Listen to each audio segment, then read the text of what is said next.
Saudi আরব ভ্রমণে গিয়ে Lionel মেসিকে 2 সপ্তাহের নিষেধাজ্ঞা ও জরিমানা ঘোষণা দিয়েছে তার ক্লাব পিএসজি। মৌসুমের মাঝপথে সৌদি সফরের অনুমোদন ছিল না কোচ ক্রিস্টোফ গালতিয়েরের। অনুমোদনহীন এই সফরকে মারাত্মক ভুল হিসেবে দেখছে ফরাসি ক্লাবটি। নিষেধাজ্ঞার ফলে লিগ ওয়ানের অন্তত 2টি ম্যাচ খেলতে পারবেন না মেসি। সেই হিসেবে 21 মের আগে পিএসজির হয়ে মাঠে নামা হচ্ছে না এই আর্জেন্টাইনের। 7বারে ব্যালন ডিওর জয়ী মেসি কাজ করছেন সৌদি আরবের পর্যটক বিষয়ক শুভেচ্ছাদূত হিসেবে। এই সফরটিও ছিল সেই প্রচারণের অংশ।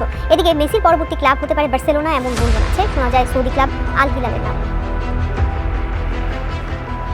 কথা আছে যার লাগে না ভালো তার নাকি বাসা। বর্তমানে পিএসজির অবস্থাটি কেমন রয়েছে? মেসি সৌদি আরব যাওয়ার কারণে নাকি সমালোচনার সৃষ্টি হয়েছে। তো মেসি সৌদি আরব গেছিল কারণ সৌদি আরবের ভ্রমণ দূত হিসেবে সে কাজ করে। তো সেই যাওয়ার ফলে পিএসজির মাথা আসলে নষ্ট হয়ে গেছে। এর প্রেক্ষিতে পিএসজি মেসিকে 2 সপ্তাহের জন্য নিষিদ্ধ ঘোষণা করছে, ব্যান করছে। এই 2 সপ্তাহ নাকি মেসি পিএসজির কোনো অনুশীলন করতে পারবে না, কোনো খেলায় অংশগ্রহণ করতে পারবে না, কিছুই করতে পারবে না।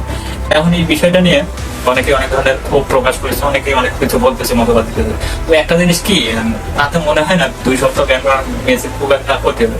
হয়তো বা হ্যাঁ, কয়েকদিন হয়তো বেতন পাবে না, তো তাতে তার কি ক্ষতি হবে খুব একটা বেশি আসলে চিন্তার বিষয় না।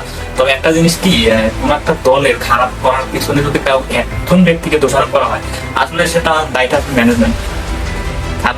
খারাপ করার কারণে যদি দায়টা একজনের হয়, তাহলে জয়ের জন্য একজন কেন্দ্রিক দল সাজানোটাই উচিত আমি মনে করি। এটাই আসলে আমাদের কর্মজীবন, যে কোনো জীবনে যে কোনো ক্ষেত্রেই থাকবেন, এটা আসলে ফলো করার বিষয় আছে। যেখানে যাবেন, একটা দলের আন্ডারে যখন কাজ করবেন, কোন একটা কারণে সেই দলটা যদি খারাপ খেলে, সেই দায় যদি আপনার উপর আসে, অবশ্যই ভাবতে হবে যে আপনার অবশ্যই দলে একটা গুরুত্বপূর্ণ অবস্থান। সেই হিসাব করে আপনাকে চলতে হবে।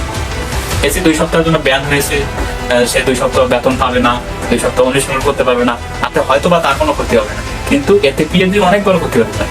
হয়তো পিএসজি সেটা ভাবতে পারে, তবে পিএসজি হয়তো মনে আসে যে আমি ওকে দলে রাখবো না, দল থেকে হয়তো আগামী কিছুদিনের মধ্যেই চলে যাবে, ব্যান করলাম, তাতে ওর হয়তো ফ্যান ফলোয়িং কমবে। আসলেই না, সে আসলে একজন বিশ্বসার।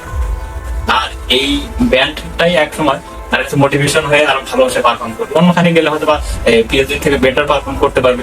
পিএসজি তে হয়তো বা তার অনুকূলে কোনো পরিবেশ নাই ভালো করার, তারপর সে যতটুকু করেছে আমার হয় খুব ভালো করেছে। পিএসজি আসলে প্রমাণ করতে চাইতেছে যে আসলে মেসি বয়স হয়ে গেছে, আমরা আসলে তাকে ভালো করে তার জায়গা নেই, কিন্তু পিএসজি হয়তো ভুলে গেছে সে একজন প্লে মেকার।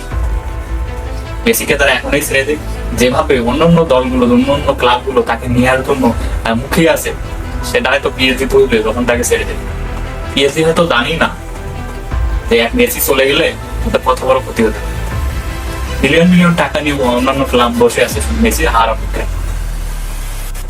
আসলে একটা ক্লাব, একটা দল, একজন বিশ্বমানের খেলোয়াড়ের উপর নির্ভর করে কিছু একটা পরিকল্পনা করা উচিত।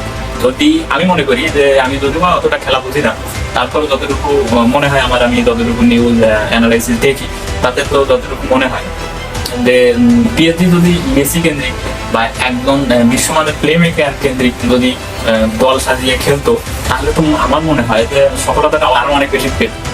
আসলে তারা অনেক তারকা নিয়ে এসে ক্লাবে ভর্তি করে রেখেছে, যার ফলে আসলে সবাই সবার মতো সবার পার্সোনালিটি নিয়ে ব্যস্ত থাকে। কিন্তু একজন কেন্দ্রিক বা একটা ভালো প্লেয়ারকে কেন্দ্র করে যদি কেউ ভালো একটা দল সাজাতে পারে, তাহলে কিন্তু ফলাফল আর ভালো। ঠিক আপনার জীবনে এমন কিছু মুহূর্ত আসবে, তখন আপনি চড়াই উত্তরায়ের মধ্যে দিয়ে যাবেন, তার মধ্যেও আপনার করার বিপদ এসে পড়বে। আজকের ভিডিও এই পর্যন্তই।